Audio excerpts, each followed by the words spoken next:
Donc, je vais répondre à la question 2 maintenant. L'élève n'est pas spectateur de sa connaissance, mais acteur de celle-ci dans la théorie constructiviste et cognitive. Donc, pour le constructivisme, c'est l'apprenant qui doit construire lui-même ses connaissances avec un soutien minimal.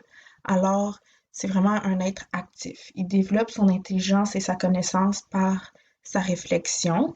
Il va avoir une assimilation de la nouveauté. Il va se l'approprier, donc l'accommodation. Donc, c'est vraiment lui qui va devoir comme faire ses propres réflexions pour intégrer ses apprentissages. Pour le cognitivisme,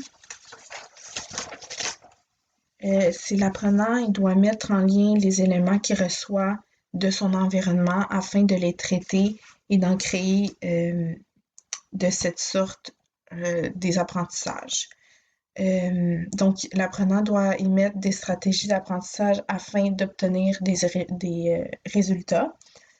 Par exemple, en lecture, il doit chercher des mots-clés, catégoriser en faisant des tableaux pour avoir comme une meilleure compréhension de ce qu'il fait. Les différences qui distinguent ces deux approches,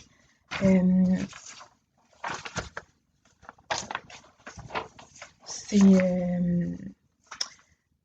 par exemple le constructivisme, c'est plus dans l'assimilation et l'accommodation et il doit avoir un déséquilibre comme l'élève doit avoir un déséquilibre pour une construction des apprentissages et quand que l'élève va avoir un équilibre, c'est là qu'il va avoir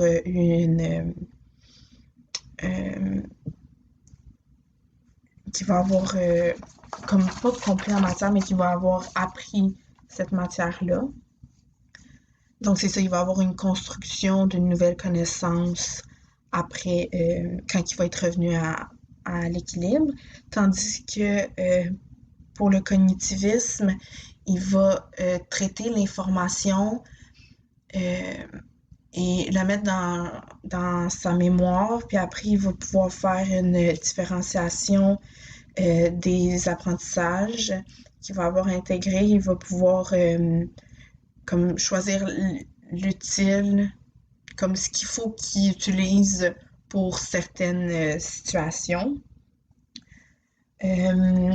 Aussi, dans le cognitivisme, l'élève va apprendre différemment, comme il parle que l'élève peut apprendre différemment selon sa personnalité.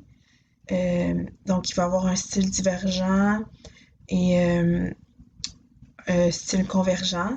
Donc, il va avoir un élève qui va être plus imaginatif, un autre qui applique plus les notions théoriques.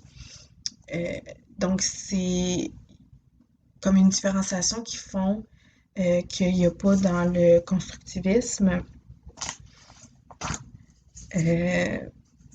Donc, c'est ça, comme le constructivisme, ils vont tous devoir faire une assimilation, une accommodation, puis faire une réflexion sur toutes sortes de théories, tandis que ici, dans le cognitivisme, c'est vraiment plus le traitement de l'information, puis des stratégies d'apprentissage qu'ils vont devoir faire.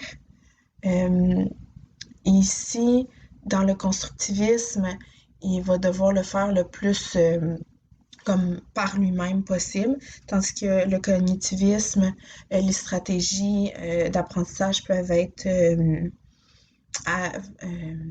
données par l'enseignant. Donc, l'enseignant peut leur montrer des stratégies qu'ils peuvent avoir et ils vont pouvoir le faire pour faire leur apprentissage.